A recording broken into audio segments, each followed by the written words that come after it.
প্রিয় বাংলাদেশী, প্রিয় দেশবাসী, আসসালামু আলাইকুম।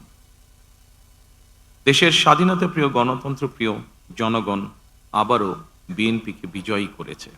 আলহামদুলিল্লাহ। এ বিজয়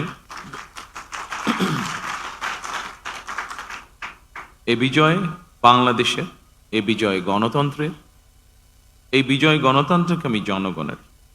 আজ থেকে আমরা সবাই স্বাধীন। আমি দেশের সকল জনগণকে জানাই আন্তরিক অভিনন্দন। সকল প্রতিবন্ধকতা মোকাবেলা করে আমরা দেশের গণতন্ত্র প্রতিষ্ঠার পথ সুগম করেছে।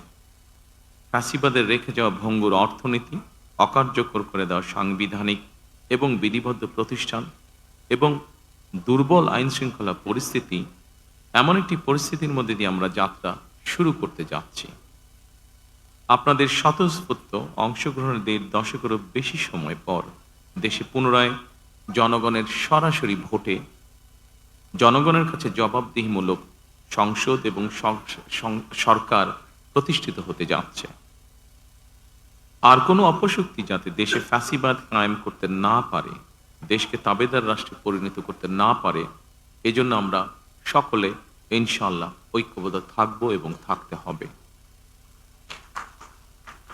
জামাতে ইসলাম, এনসিপি, ইসলামী আন্দোলন বাংলাদেশ, জমিয়তুল ইসলাম, গণ অধিকার পরিষদ সহ ৫১টি রাজনৈতিক দল এই নির্বাচনে অংশগ্রহণ করেছিল। জাতীয় নির্বাচনে অংশগ্রহণকারী প্রতিটি রাজনৈতিক দলকেও আন্তরিক অভিনন্দন জানাই। গণতান্ত্রিক রাষ্ট্র এবং রাজনীতিতে রাজনৈতিক দলগুলো মূলত গণতন্ত্রের বাতিঘর।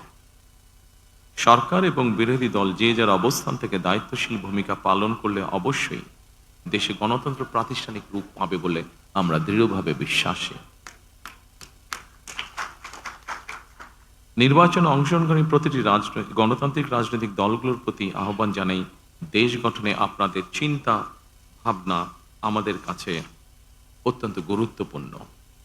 আমাদের পথ এবং মত ভিন্ন থাকতে পারে, কিন্তু দেশের সাথে আমরা সবাই এক। আমি বিশ্বাস করি জাতীয় ঐক্য আমাদের শক্তি, বিভাজন আমাদের দুর্বলতা। প্রিয় দেশবাসী, জনমনে সৃষ্ট সকল সংশয় কাটিয়ে শেষ পর্যন্ত দেশে শান্তিপূর্ণভাবে একটি অবাধ, সুষ্ঠু এবং নিরপেক্ষ নির্বাচন অনুষ্ঠিত হয়েছে। এজন্য অন্তর্বর্তীকালীন সরকার এবং নির্বাচন কমিশনকে বিশেষ ধন্যবাদ জানাই। জনগণের প্রত্যাশিত এই নির্বাচন অনুষ্ঠানের জন্য গণতন্ত্রের ইতিহাসে আপনাদের অবদান স্মরণীয় হয়ে থাকবে।